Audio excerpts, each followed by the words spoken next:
Mark, do you find it difficult to coach against a friend? Have the handshakes the last couple of years been bittersweet, or you and Chris just it's a normal game for you guys?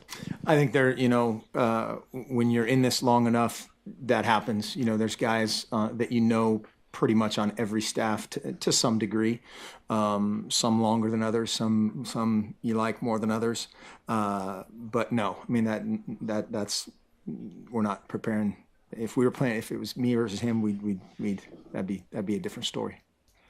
Seems like this year's Washington team is maybe more explosive offensively. Is that simply just the return of John Ross from his injury, or are there other guys that have aided in that Well, explosiveness? yeah, I mean, I think the biggest difference that they would probably say is, yeah, his health. He's a guy that everybody recruited for a reason, and you see it. I mean, he's a fantastic player, phenomenal special teams player, both as a returner, pressure guy, and some of the punt stuff they do.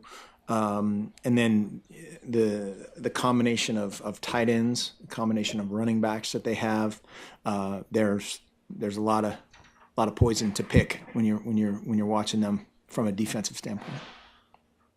How are you guys able to counter a team that is able to generate so much pressure in the backfield with just their front four? I mean, they blitz less than almost any other team in the country. Yeah, no, that's just it. They do a phenomenal job with, you watch the Stanford game. There's times they're rushing two guys and they create issues, three guys and get multiple sacks, and so that's their great weapon right now is they create that pressure with a 3-4 man rush. It's not always the same four guys, but it turns into a 4-man rush, and then keep that extra defender on the back end to help out. Those guys can really run. They're linebackers, they're secondary. Those guys are playing at an extremely high level, not only on defense but on special teams. They basically run the show on special teams, and so it's a tremendous challenge. Looking at Washington, what's been the biggest development in Jake Browning's game from the last time you guys faced him?